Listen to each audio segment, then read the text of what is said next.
Бұның ішінде химиялық қант бар, аспартам деген. Оның биттей түйірі 1 тонна суды тәтті қылып жібереді. Олар адамның ағзасы ауырып, тұмау тиіп, тағы бірдеңке болып, сырқаттанып, суық тиіп ауырған кезде рак ауруын қоздырады екен. Рак ауруын қоздыратын сусын.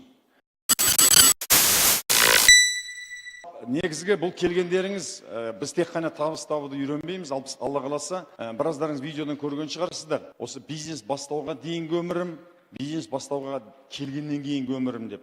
Өмірлеріңіздің барлық саласын өзгертесіздер.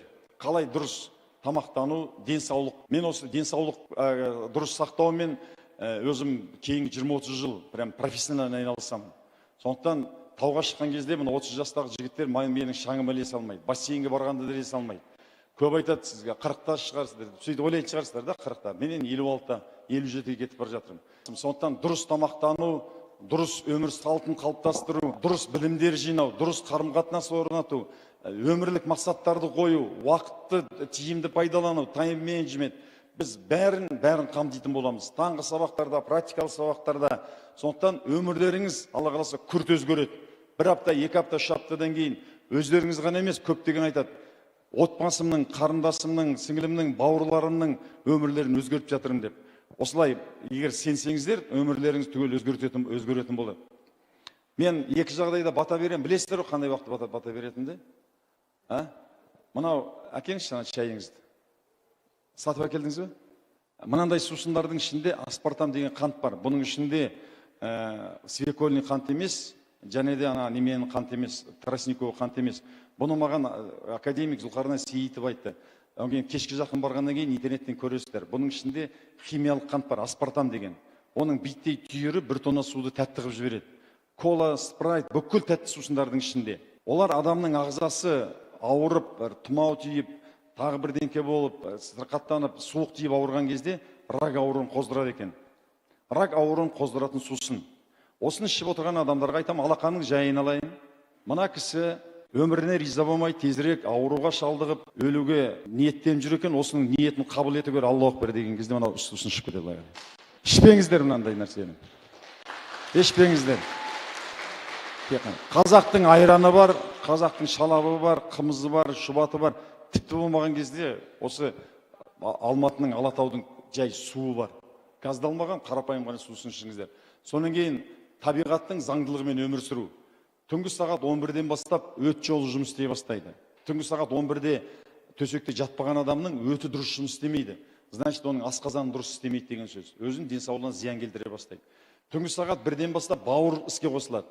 Бауыр бүкіл ағзадағы ішкен тамақтарды, улы заттарды тазалайды. 1-де отырған адамның бауыры дұрыс жұмыс істемейді. Сондықтан бүкіл мына шоу бизнесте жүрген шырылдауық шегіртке әртістердің бәрін беттеріне бүйтіп тартып, ботокс жасайды, беттеріне операция жасайтын, сондықтан олар түнімен жүреді. Содан кейін сағат 11-ден кейін чатқа жазып отырғандардың бәріне мен батаны жіберем.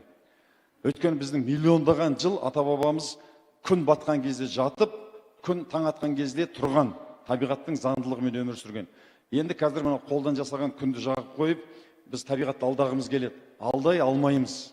Сіз денсаулығыңызға зиян келтіріп жатсыз. Сондықтан сағат 11-ден кейін отырған адамдарға мен чаттан жіберем.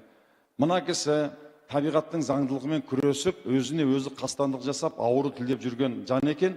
Алла тағала осының ниетін қабыл ете көр деген кезде чатты өшіріп жата қалады. Егер де менің осы 56 жаста осылай таңертең сағат күнде 5-те тұрып, сабақ өткізіп, осындай 56 жасқа келген кезде осындай интернет маркетингті кез келген жастан артық білетін болсам, оның бүкіл сыры дұрыс өмір сүруде, дұрыс өмір сүру салтында. Соны мен сіздерге бөлісетін боламын. 20-30 жыл. Ол менің білімім емес, батыстағы, Европадағы үлкен ғалымдардың, Америкадағы үлкен ғалымдардың білімі.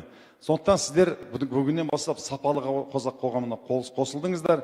Жексенбі күні бізбен бірге жаяу тауға шығатын боласыздар. Таңертең сағат 6-та тұрып, таңғы сабақ көретін боласыздар.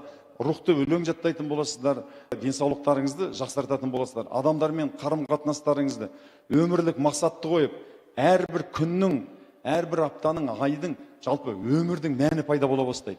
Осылай өмірлік мақсат, миссия, мен не үшін келдім, осы айда не істеймін, осы аптада не істеймін деген жазып жүрсеңіздер, өмірдің мақсаты пайда бола бастайды. Сапалы қазақ, бұрын қапалы қазақ болып келгендер, бір жерде үнемі көрген кезде көңіл күйі түсіп, күліп отырыңыздар. Негізге бар ғой, адам жақсы көңіл күйде келген адам жақсы қабылдайды. Жаңа бір жігіттер тырысып, бұрысып, қарысып отырған адам ештеңені қабылдай алмайды. Жақсы ма? Сіздер жақсы жерге көңіл күйлеріңіз көтереміз, өмірімді өзгертемін, табыс табамын, кәсіпкер боламын, мойнында қамыт шешемін деп келдіңіздер. Сондықтан қапалы қазақ болмай, мынандай сапалы қазақ болып отырыңыздар. Жақсы ма? Бәрі тамаша, бәрі керемет, егемен елде тұрып жатырмыз. Алла қаласа, бәрлеріңіз осы жерде бүгін табыс тауып, өмірлік білім жинап қайтасыздар.